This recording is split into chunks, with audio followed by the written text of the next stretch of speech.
Evening all. Sergeant Adolf Porno of the Yard. Well, it's been a busy week one way or another for me and Inspector Brivesy. There have been riots in North London. Terrible buildings burning down and looting. Still, we managed to calm things down and get away with 24 pairs of wranglers into the bargain. We found the ringleader and he broke down under interrogation. We didn't have to beat a confession out of him, but we did anyway, just to keep it. As for the drug smuggling-related murders in King's Cross, well, we proceeded to Mr. Biggs' flat, but he wasn't there. On the way back, we got an urgent call to proceed immediately to a bank in Cheapside. So we did.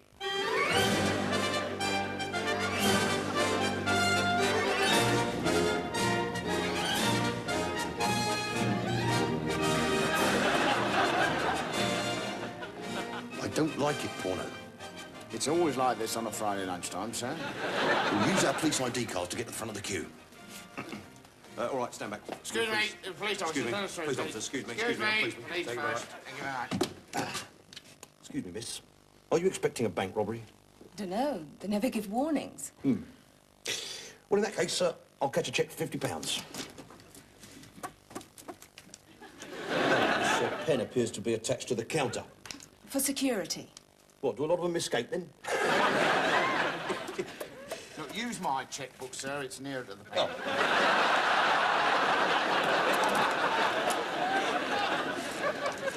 Hand over the money.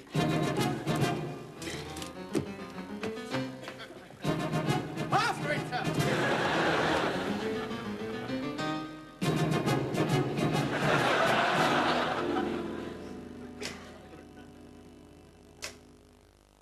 Porno?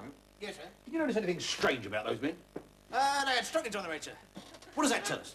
They got dressed in the dark. Recognise them again, Porno? No, I should think so. Don't see too many people wandering around with stockings on their heads, do you? Good man. Come in. You wanted to see me, sir? No, especially. I want results, and I want results now. Righto, sir. Arsenal 2, Chelsea 1, Everton 3. Shut up. Hello? It's the PM. Yes, this is the superintendent. Yes. Oh, yes, ma'am. 2 of my very best men. Yes, ma'am.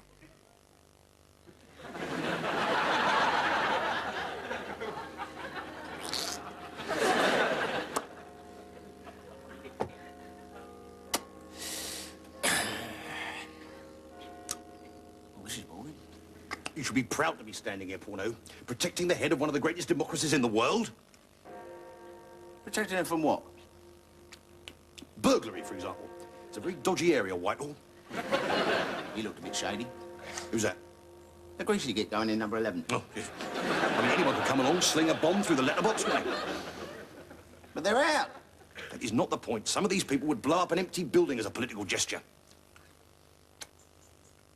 Good job it's nice and quiet now, then. That's the way we like it, Porno.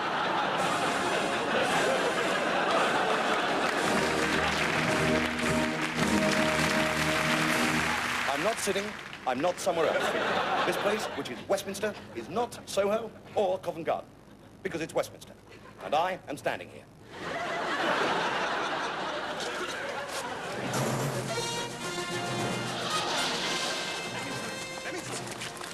I'm a British Airways steward.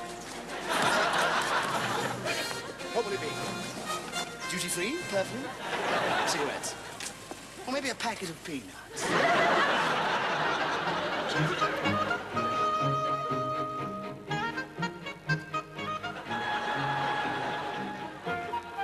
Good evening, and welcome to another edition of 4 Incredibly Brainy People Talking Late at Night on Channel 4. With me I have Professor Hans Stocker, Dean of the University of Leiden, who's enthralled us for many years with his continuing research into 17th century theological nuances and their effect on the mannerist. Doctor, hello. Dr. Michael Leachman is director of the Franklin Institute and author of the much talked about Freud and Nietzsche, The Subliminal Connection, and Dame Rebecca Noon, whose recent biography, Dorothy Wordsworth, The Missing Years, has been acclaimed as, and I quote, unputdownable by the Harvard Gazette. And our topic for discussion tonight is one that I hope will stimulate you all. Who, in your opinion, is the best DJ on Radio 1?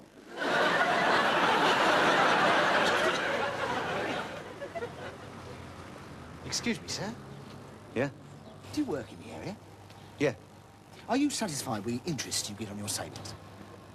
Not really, no. So if I were to show you a brilliant money-making scheme which would give you a fantastic income for very little capital outlay, would you be interested?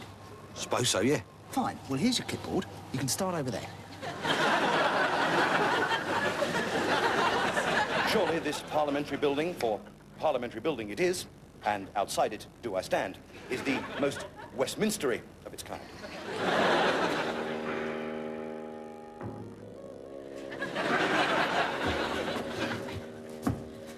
Oh, great master, I've travelled many miles to be with you here today because your wisdom is renowned throughout the world. Tell me then your creed that I might spread it to the whole of mankind.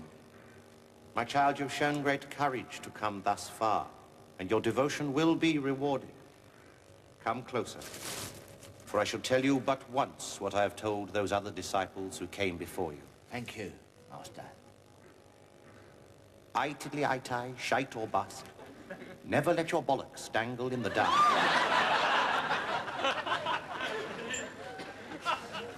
Is that it? It's always worked for me. The place, Westminster. The person, me. The position, standing.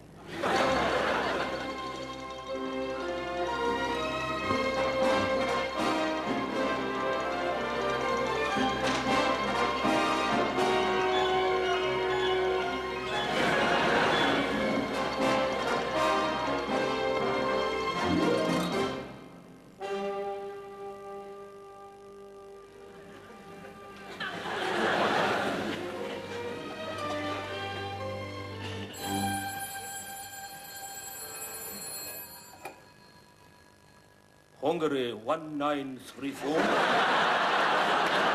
Sorry, you have a wrong number.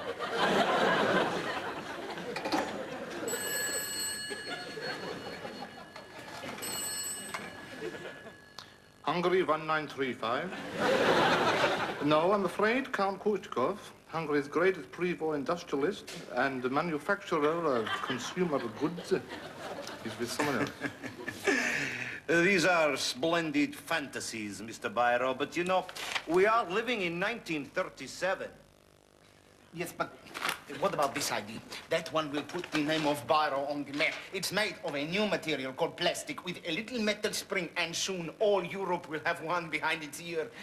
Look, I've had one made up. Next, you must listen to me. There is a war coming. Please, you must listen to me. My inventions will be important one day, I tell you. Hey, Laszlo!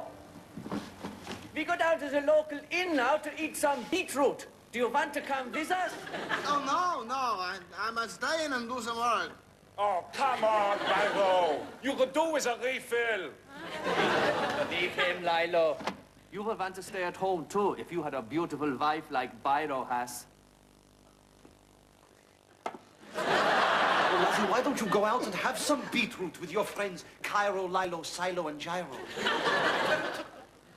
I think this is the breakthrough. Look, if I were to take a long tube and some attachments, I think I could make a flying machine. Imagine that, Lizzie. A machine that flies. You mean like an aeroplane?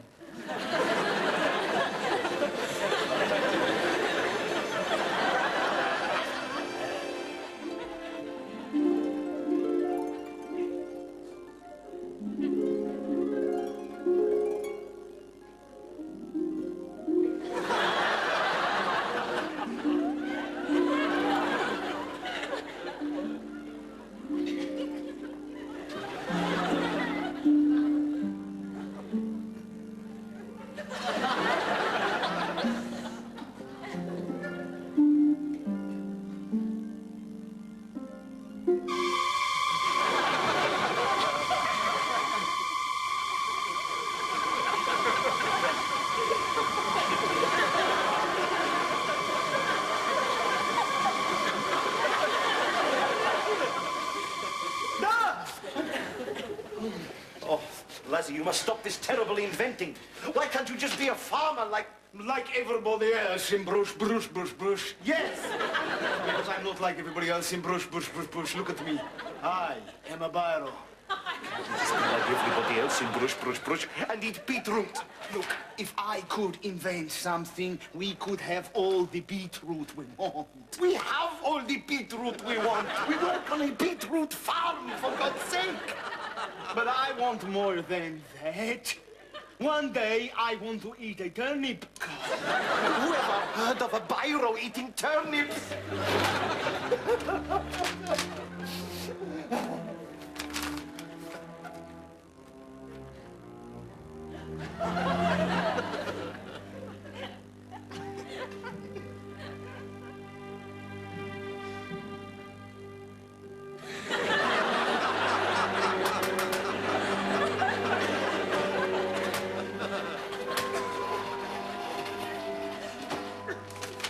Morning. Oh, bless my balls, Mr. Biro, you are a silly Billy. If you ask me, what somebody needs to invent is a cheap, disposable writing instrument. What did you say? I said, if you ask me, what somebody needs to... That bit you called me a silly Billy, didn't you? You're fired, you stupid cow! All the thanks you get. You call that a beetroot? Your work on this farm has begun to suffer, Biro. Either you are going to be a world-famous inventor, or you will be a beetroot laborer. You cannot be both. But don't you understand? There's a war coming. Inventions are going to be very important. Well, I say goodbye to Brush for the very last time. Georg. My brother. Ladislau. Help me. I've had a fantastic idea. You have had a fantastic idea. Let's run it up the flagpole. See if it bites. We are so close. The ball, the point, the long bendy tube with nothing to stop things from falling out. But something is missing. I don't know what it is. What if we had a mysterious little hole halfway down the tube? What if we made the whole thing smaller? Smaller? What do you mean, about 2 foot small? Small enough to hold in your hand and write with? You mean pen-sized? My God, Ladislau, if only I had your vision.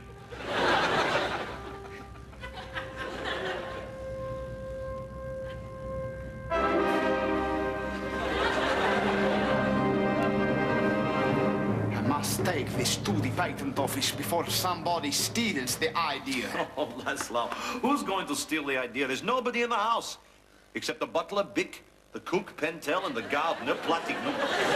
Chances. You sign here, will you?